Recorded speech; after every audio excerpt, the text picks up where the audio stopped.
I'm Dina. I'm Nikki, and we're your hosts for CBD Magcast. CBD Magcast is devoted to the legalization of cannabis and its impact in your community. Visit us at cannabisbeyonddope.com.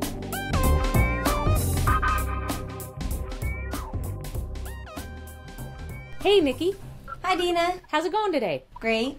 How are you? I'm fantastic, and I'm extra fantastic because we are back talking with Jeremy Moberg from CannaSol Farms. We have him on the phone. He is on this side of the state, and we decided to capture him at the coffee shop and have a conversation. Hey, Jeremy, how are you today? I'm great. How are you? Oh, fantastic. So excited to be talking to you as always. You know, I have a little fandom going because you're one of my favorite people in the industry ever. We met at the very beginning of my time anyway. And so what I wanted to do was I wanted to get you on the phone today and find out what you've been up to. What is the passion that's burning you since the last time we saw you? Well, the most recent thing was the Cannabis Advisory Council, which is a gathering of all of the associations that meet directly with the Liquor and Cannabis Board.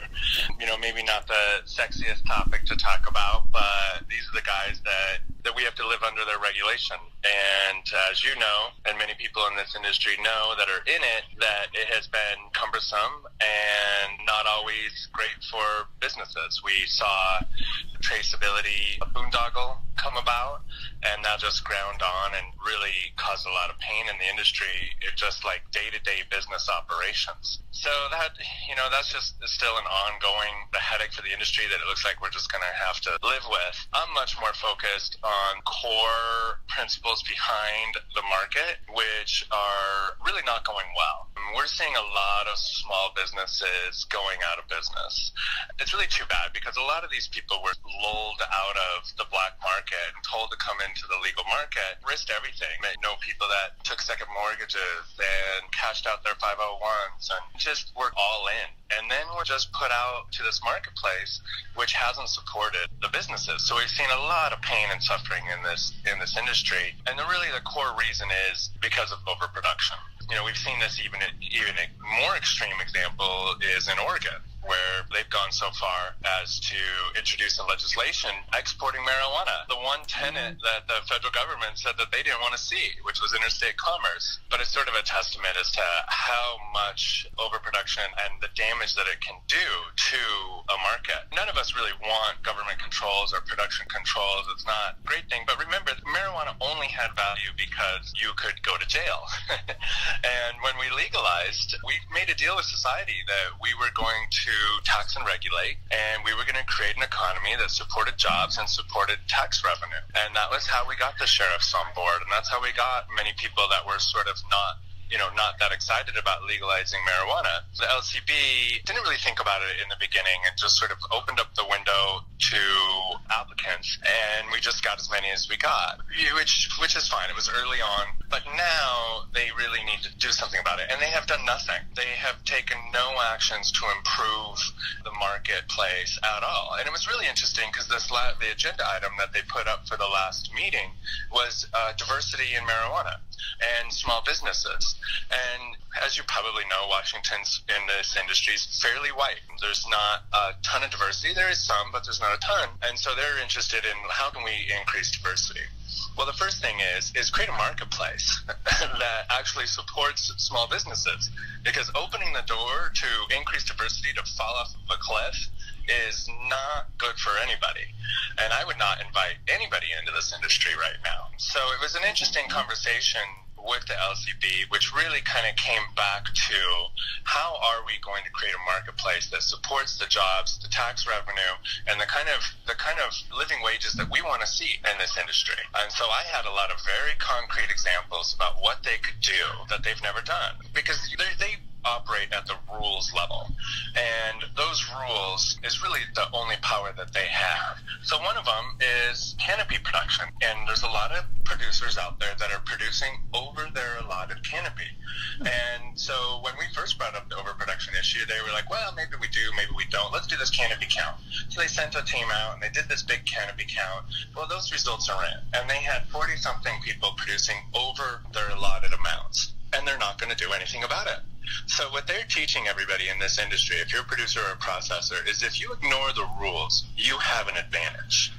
And that has been really, really just detrimental to the people that are following the rules. Another example is that discounts to retailers are illegal. They've never enforced it. So you go into a store and you're negotiating with a retailer partner, and they say, well, the last guy just offered me 30% off his list. Are you going to beat that?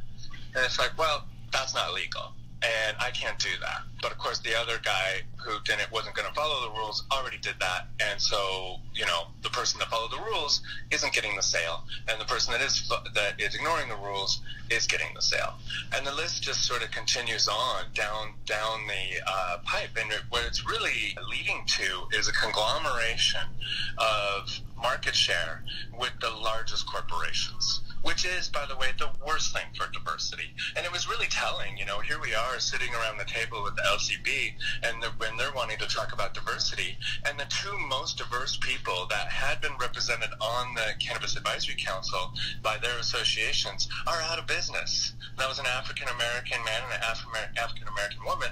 They're out of business. So we're already less diverse now because of the LCB's unwillingness to really be the gatekeepers of a marketplace. And they've really never admitted that is their role. And it's about time that they started admitting that, and it's about time they started doing things to try to improve the economics behind this industry. So that was what our meeting was, Cannabis Advisory Council. It happens quarterly. They didn't convene us for 2 quarters, which was fine. At the very last meeting last year, told them, don't bother reconvening us. All we're going to do is identify the same problems and never have a solution. And so then they skipped 2. It's like, well, all right, at least I'm not driving 10 hours. And wow. And then this time they were much more focused. Ollie Garrett, who is the chairwoman, she was much more focused on what can we do. So I was very focused on, well, this WAC says that you should enforce discounts. This WAC says that you can enforce over canopy grows. This WAC says that if you haven't produced up to 50% of your canopy, then that canopy gets reduced. So just nibbling at the edges, getting more compliance with the producers and processors could go a long ways. And they just turn their heads towards this conglomeration, to this corporatization of the industry. When you get the biggest lawyers and you hire the right lobbyists, you can violate all the rules. There's strict rules against multiple ownership in this state, right? Producer processor licenses. But of course we see the biggest that just work around it, and they've got massive amounts of production. And they've all worked it out with their lawyers and their lobbyists. We're all friends with the LCB. Exactly. And, yeah. It's kind of a familiar story, perpetuating the of system. Yeah, exactly. And, the other thing that's interesting about the LCB that we find is that they're more into enforcement than support. For me, I would think that at the beginning of a burgeoning industry that's bringing in the first year $1 billion and the 5th year $5 billion in taxes, why not be more supportive? Because that's what how civil servants get paid. So I appreciate that they want to make sure everybody stays safe. We need to focus in a supportive burgeoning growth than we need to put the hammer down, or that we need to ignore, like you say, WAC. WACs are what the bureaucracies create in order to implement the RCW, which is the laws that are passed by the state legislature. So they're kind of where the rubber meets the road. The LCB can't go beyond the RCW in developing their WAC, and so they're kind of restricted in things that they can do. So when people come to the LCB and say, if we just had public consumption, or we had lounges, that would help with the overproduction problem. And that's a great suggestion, and probably should be taken to the legislation. And there should be some liberalization about smoking dens and things like this. But when you go to the LCB and you say that, that's really not their ability. So it's really important when you're talking to them to stay on message about what can they do in order to improve the situation. My whole recent approach is policy making through memos. They were kind of complaining about, well, we don't have the resources to go out and monitor everybody's canopy. And it was like, well, you'd be surprised the sort of compliance you will get if you just wrote a memo that says, hey, we're watching and you can't grow over canopy. And if you do, and we catch you, this is what's going to happen. You will get people thinking twice about planting double what they're supposed to plant.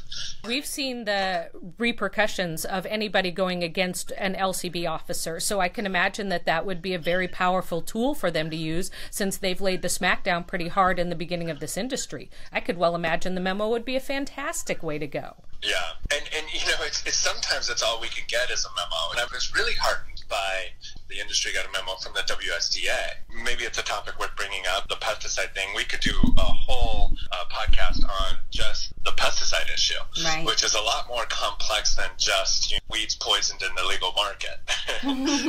There is some of that going on, but there's also a lot of confusion surrounding what's actually happening and what the actual risks are versus what the hype is surrounding it. Let's definitely have a podcast about that for sure, and there's a couple others that we want to touch on with you also. Yeah, but we did get a memo from the WSDA, which I'm really quite happy about, which is that they're saying that they're going to start doing random audits on grows and showing up and unannounced without the LCB, and they're going to look at your records and they're going to take tissue samples and they're going to test those for illegal pesticides. So that's huge. Yeah. That's huge. We've been needing this for a long time, and a lot of people are presenting other solutions for pesticide testing, and all of them are just so onerous and so expensive that they're going to put more burden on farmers that are already not able to make a living. So I was very happy to see the WSDA take on that responsibility, and I hope that people that are not legit on pesticides get a knock on the door. And I would love to see some of these companies that are using illegal pesticides to be